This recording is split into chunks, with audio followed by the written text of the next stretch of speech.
On a January morning in 2017, a group of Tasmanian fishermen went out to sea in their small boat as usual.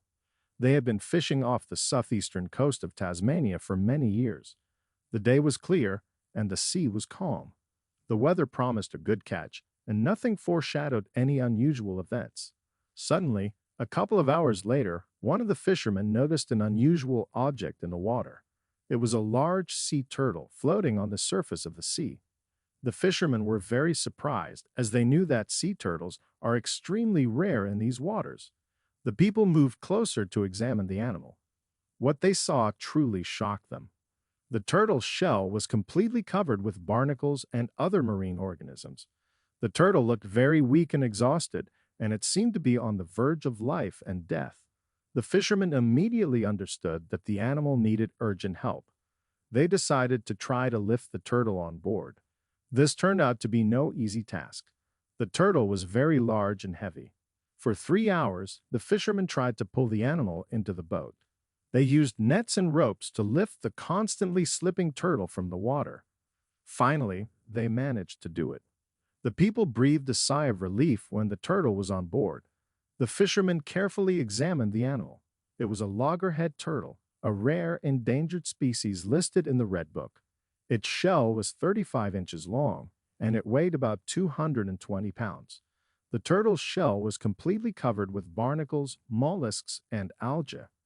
Some of them had deeply embedded themselves in the turtle's bone structure, causing the poor creature a lot of pain.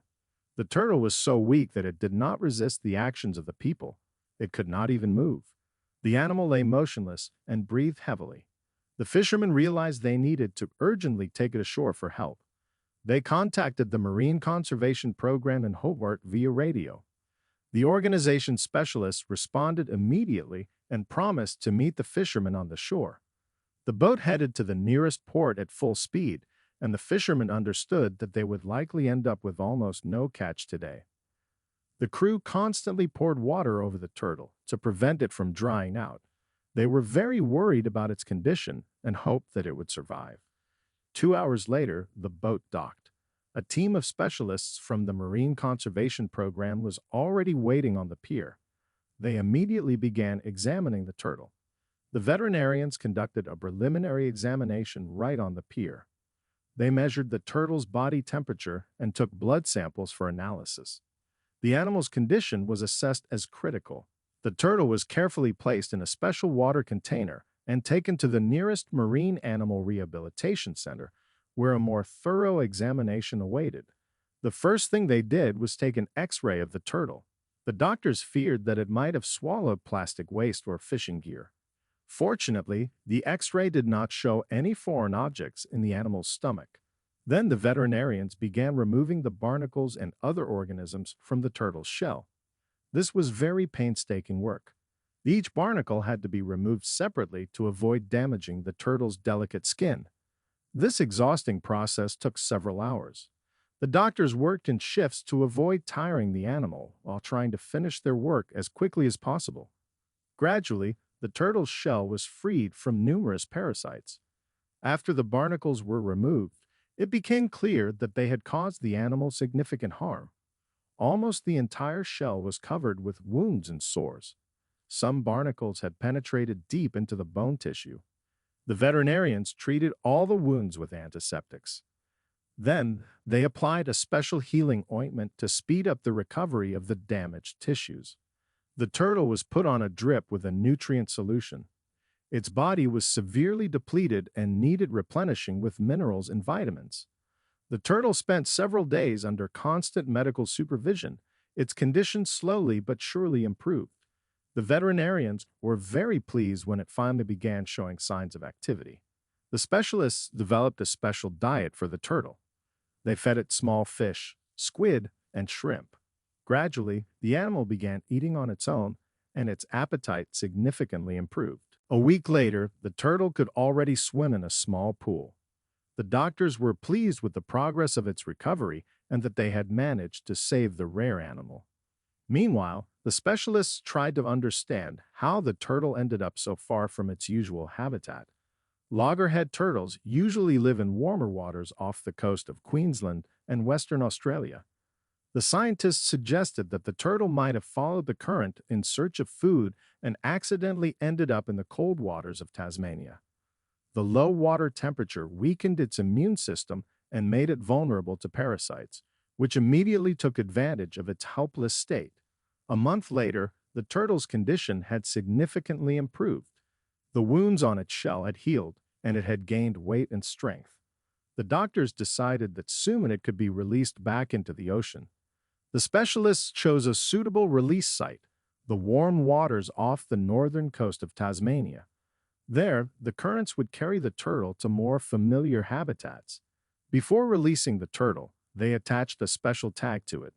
This would allow the scientists to track its movements and gather data on its condition. The release day turned into a real celebration. Dozens of people gathered on the beach: rescuers, veterinarians, volunteers, and concerned citizens. Everyone wanted to see the turtle off on its new journey. The people carefully carried the animal to the shore and placed it at the water's edge. For a few seconds, it lay motionless on the sand, as if getting used to the new surroundings. Then the turtle slowly crawled toward the water. When the first wave touched its flippers, it seemed to come alive. With a few strong strokes, the turtle plunged into the water and swam away. The people on the shore applauded and cheered. Many couldn't hold back their tears. Everyone understood that they had witnessed a miracle, the rescue of a rare animal from certain death. The specialists continued to monitor the turtle's movements using the tag. In the first few days, it stayed close to the shore, as if gathering strength before the long journey. A week later, the turtle headed north toward the Great Barrier Reef. The scientists were glad to see that the animal was confidently moving in the right direction and that soon it would be home. This story of the rescue of a loggerhead turtle shows how important joint efforts are for the conservation of wildlife. Fishermen, veterinarians, scientists, and volunteers all contributed to the rescue of the rare animal. However, the problems that sea turtles face remain very serious. Ocean pollution with plastic waste poses a huge threat to these animals. Turtles often mistake floating plastic bags for jellyfish and swallow them. The plastic gets stuck in their stomachs, interfering with normal digestion and leading to the animal's death. Another serious problem is parasites, such as sea barnacles and goose barnacles. They attach to the turtle's shell, forming large colonies. This prevents the turtles from swimming and can cause serious shell damage. In some cases, the colonies of parasites grow so large that they cover the turtle's eyes, depriving it of the ability to navigate in the water.